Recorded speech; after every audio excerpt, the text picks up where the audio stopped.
motherfucker is so quiet that when I started the car, I heard the wind noise over the car starting up. So I'm thinking it's stalled as soon as I turn it on. Whole time the car was fucking on. That's how quiet it starts up.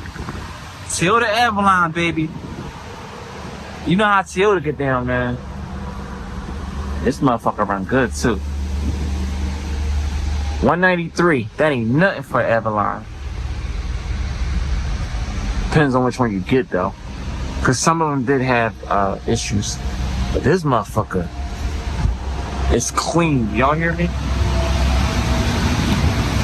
You got the sunroof right here. You know what I'm saying? Let's back up a little bit so we can get a nice little view. Oh, starting to rain. Hold on. Let me go inside.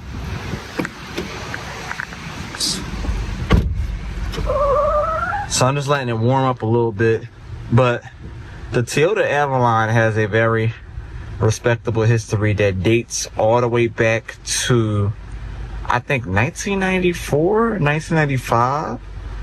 The car they had before this was the Cressida, late 80s special. And then from there, they had the Avalon. All the way up to, I think they did redesign. I think their redesign schedule coincided with the Camrys. So theirs got redesigned in like 03-ish, something like that, maybe. I'm not quite sure. I'm going to have to double check that. But I would say 02 maybe. And then 2006, this body style came out. This is the 08 model.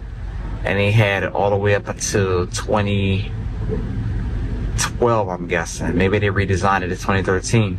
Yeah, I think the Avalon and the Toyota Camry's redesigns went hand in hand. The Avalon was originally based off of the Camry platform. And then, you know, then Lexus was based off of the Camry platform on the ES250, the ES300, the ES330, and then the 350 went to the Avalon platform in 2007 when they redesigned it. But this is just basically what most people would say a luxury, you know, budget-friendly ES, but it's bigger. I've always liked the ES better. I say it's not.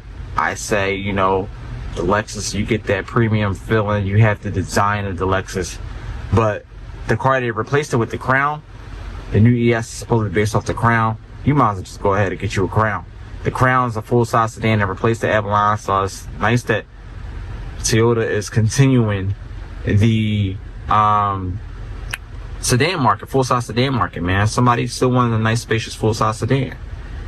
And the Avalon is no exception. They made that Avalon all the way up to, what, 2022? And they did a great job, man. Your boys did a great job. It's early in the morning. You know, I wanted to do a quick video for y'all. Let's show y'all some of the features on this car. It is a great vehicle to drive if y'all looking for some basic luxury for the low. You get all the features of this car as if it was brand new. Yeah, it got a couple scabs and upholstery, but you know, get it fixed if you want, or just enjoy it as it is. You know, heated leather seats, and they're like freaking grandpa seats. You know, your grandpa's couch. So dual climate control. It had a aftermarket radio, but it wasn't really like working. So. And it had an issue with the lights. This is the issue that a lot of the Avalons and ES had. Mine's car definitely had it, where like one light go out and it'll stay on for a little bit and then it'll shut back off. So that's the issue that they have had in the past. I'm letting it warm up right now, but let me show you. Right, so we have temperature. You'll see more formatted videos put together like I used to in the past. Right now we just gotta, you know, just get right to it, raw and uncut. There it is, passenger climate controls. You have your AC. I never understood this button. Leave that alone, y'all. You have your AC. Then you have your driver's side. This is your front. And on this car, they have a heated one for the back. So that was pretty cool. That's not a feature your average car has. You got your classic clock in here. Hours, minutes. You know what I'm saying? You have your radio. This takes 93. I put 89 in there for now. I got it off of a mechanic, and he did his thing on this car, man. He did his thing. A couple things I wanted him to do before I pulled off. He did it, and got everything to level. Look, so this is like you can measure the density of the light. I like that, the brightness. That is different. You don't see that in cars. We have it passenger side too. Look, Toyota cut no corners. They didn't go the cheap route and just do it for the driver only. Okay. Trying to see what else they have in here. What's this? Okay, passenger dome light. Oh, they put aftermarket lights. Whoever had this car before. Passenger dome light, 183. Here's your mileage, 813. It has the slap shift. Uses a traditional transmission. You know, it's nice and quiet, man. It reminds me of my Lexus, and it drives like the Lexus too, like the old Lexus. The newer Lexus had a more fat, firm feeling, so that's how they were.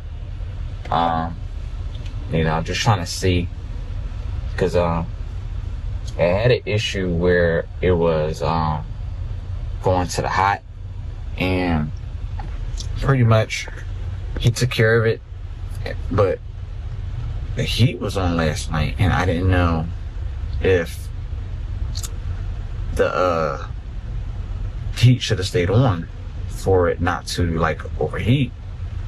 And you know, I'm sitting in the car right now, and sure enough, it ain't overheating. So I guess whatever he did that. That's all I got to say. And he put antifreeze into the reservoir thing, let it overboil, it bubbled out, then he put water in there, and he let it run for a while, revved it for a while. There was a lot of smoke coming out, but that's because it was antifreeze was bouncing off the metal. The car was hot, so just bouncing off the, the fumes. But other than that, after that, just no more overheating. And I drove this hour and 20 minutes back, and the whole time the car wasn't overheating. But I couldn't get him on the phone just to ask him, should I turn the heat off? And I don't know if he did that as a little trick. And I was in a sweat box. When I tell you that my clothes were soaking wet from sweat, I didn't want to turn the heat off because I didn't want to find out. I just wanted to make it back. But now I'm sitting in the car, I see that I didn't have to have the heat on. But it was a nice safety precaution, so I did it anyway. So I see that he did take care of the overheating issue. So, it was good. It was low on fluid. He checked the coolant and all that stuff like that. So it was low. So that's good. And the car was sitting for a while too. So that typically happens too. So he did his thing with his car. Props up to the mechanic. Sometimes it's not a good idea to buy a car from a mechanic because you think it's the trust that you have that because you're buying it from a mechanic, you're buying a good car because you're thinking he already put work into it. Nope, it's no different than anybody else. Risk buying a car from a mechanic, risk buying a car from a private owner, is a risk buying a brand new car from a dealer. They have defects too. That's why they have recalls. People are taking class action lawsuits, lemon laws, all that. All that on brand new cars, having to take your car back 3 times within 30 days for the same issue. This customer one time, he had a 2017 Nissan Versa. He was trying to get rid of this before car. He mentioned me on one of my listings. He said 2017 Nissan Versa, 70-something thousand miles, or 80-something thousand miles, 84,000 miles. Transmission was going already. Come on, bro. What we doing, Nissan? So this is a really nice car. If y'all want, maybe I could do like a POV test drive, show y'all how this motherfucker cruise on the E-way. This is a car you want to cruise and not speed in. You just cruise, you take the family on trips to Atlantic City, go to the beach, you know what I'm saying? It's a family car for a family man. This is your button to open up the trunk, and that's the button to the left to open up the gas tank. This is your mirror controls right here. This is the dial gauge for the this right here for the you know what it is. So that turns up like the brightness. Oh, it has a cassette tape. Nice. So I guess at one point this had a CD player with the original radio that was in here and a cassette tape. A special door for your cassette tape. You know what Doug the Mural would say. Very quirky. In the comment section, type quirky. Type quirks and features. Somebody tag Doug the Mural. So this is pretty nice. I'm not going to open up the sunroof obviously, but yeah, you see it's got a sunroof. So yeah, nice little cruiser car. You know what I'm saying? Here you go, y'all. So I've been driving the car for 15 minutes now. And as you can see, temperature gauge is in the middle. So the mechanic really did fix the issue. So I guess it was a thing of the car's been sitting for a while. When a car sits for a while, what happens is you lose your fluids. So that's what happens. So he did that. That's all I'm gonna say. He did that. Yeah, I ain't got the heat blasting like it was last night, but it feels good in this car. I got the temperature just enough because, you know, it's cold outside now. So yeah, they hype as shit in the corner. Police. But anyway, it's nice. This is really nice, man. I think y'all would like a car like this. Toyota Avalon, they're nice cruisers. You know, Toyota has had a well reputation, best in reliability. I'm not so certain with the cars that they've been building recently with the hybrid only models. That's not me. I still need a fat V6. If I wanted a Land Cruiser, you can't get one with a 6-cylinder. You have to go for their 4-cylinder hybrid, or, you know, yeah, horsepower, but I don't want that. I want a naturally aspirated. And y'all, if y'all want a nice Land Cruiser, you go get the Lexus GX. It still use a V6, naturally aspirated, no turbos. You know, so, you know, if you want a nice Toyota, just go buy a used one. You want a nice Camry, go get your V6. But what you don't do is get the 02 to 2006 model. Straight garbage. Always blowing head gaskets, transmission issues. I had one I got from DC one time. And what happened was the transmission went. I was still living in Philly at the time, so driving for DC, we're talking 2.5 hour drive. When I got to the Delaware part of 95, it was like going through like the Wilmington part, like 95.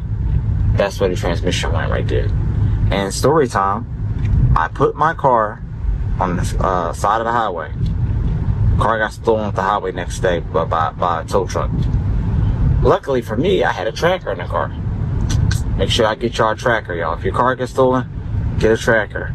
You can get like a little air tag. That's what I had in there. You know what I'm saying? You can get it wired in there. I've done that before as well too. There's always, most of the time when you secure your car, nothing happens to your car. Most of the time when you insure your car, nothing happens to your car. There's always at one time you don't secure your car, but then something happens. Had a dip a little bit. I know you fucking lying. I see a car behind me that looks similar to one of the cars my homie had that he had for sale, and I wanted that car so bad. And I'd be damned if this person didn't damage his car already. But alright, y'all, that's my little 1212. You see how it drives. Nice little shit. Let me know in the comment section what you think about the Toyota Avalon. Would you buy a used Avalon? Let's talk about it. Kind of makes me wonder why the hell so many people are trying to tell me to slow down. Seems like motherfuckers should be shutting the hell up and enjoying the show.